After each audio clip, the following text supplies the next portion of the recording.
Hi friends, today we talk about helping a grieving friend or relative. Many feel difficulty in approaching a friend or relative who is suffering from the death of a significant person in their life.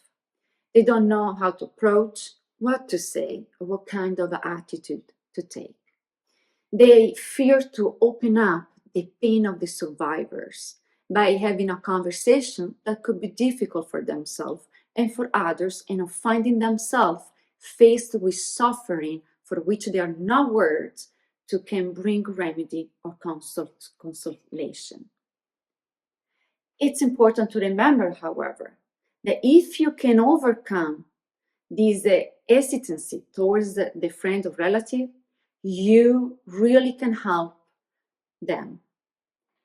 Those who have suffered a serious loss need to feel the emotional presence of friends and know that they have people around who are truly attentive and available to listen. You cannot protect those who are grieving from the pain of a loss, but you can support them in such a painful moment by helping them to express their difficulties and painful feelings. These are not special gestures to make or set phrases that everyone knows to alleviate the sufferings of others. However, there are many ways in which you can truly be of a support to those who suffer. Here are some suggestions born from the experience of people who have gone through the pain of a loss. First, call the person as soon as you can. Do not minimize the loss. Do not try to console. Third, you do not necessarily have to say something. Listen. Encourage the other person to speak and express their feelings. To make the other person feel truly free to speak, do not interrupt them. Do not give advice and do not express judgments. Do not try to change the subject, but instead pick up the thread of the conversation where it was interrupted. Do not try to change the subject. If the other person cries, welcome their tears. It's right and normal for the other person to express their suffering through crying. When feelings of anger, frustration, disappointment, fear, and sadness are expressed, welcome them without judging. Then allow for the expression of guilt. Yeah, it's normal to feel guilty after the death of a loved one. We feel guilty for many reasons. For having survived, for not having been able to save the person who died, for not having shown them the love and attention they deserved, for not having them done enough.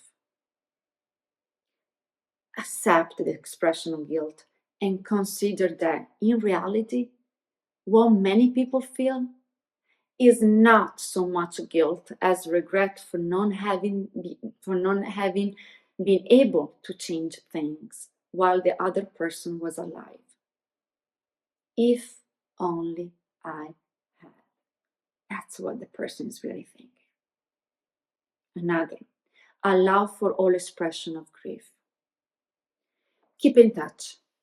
Many people think that after a few months, people have overcome the most difficult moment. In fact, the duration of the process varies from person to person, and the reality of the loss is only fully understood with the passage of time. People have different ways to grieve, different times. Give it time and don't judge. Take concrete initiatives. Those who are grieving do not always have the energy and drive to take the initiative to call others. So don't say, well, if there isn't anything I can do, call me. Try to be the one to call and offer specific support. For example, running an errand, preparing something to eat, picking up the children from school. Try to be consistent and regular in your offering. Do not make promises you cannot keep. Help the children. It's not possible to completely protect children from pain. Neither their own nor the families can.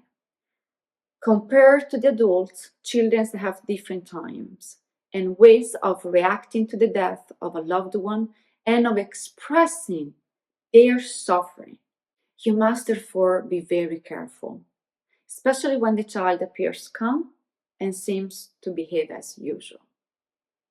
Show your affection and support. Invite them to go for a walk, to play with other children. Give them the opportunity to express their thoughts and feelings. They need, just like adults, sensitive and attentive listeners. Share.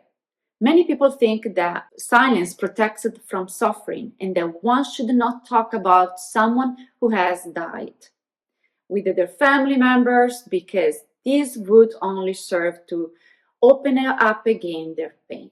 Wrong. Instead, most people who are grieving feel hurt, disappointed, and difficulty if the person died is not named. Pay attention to this.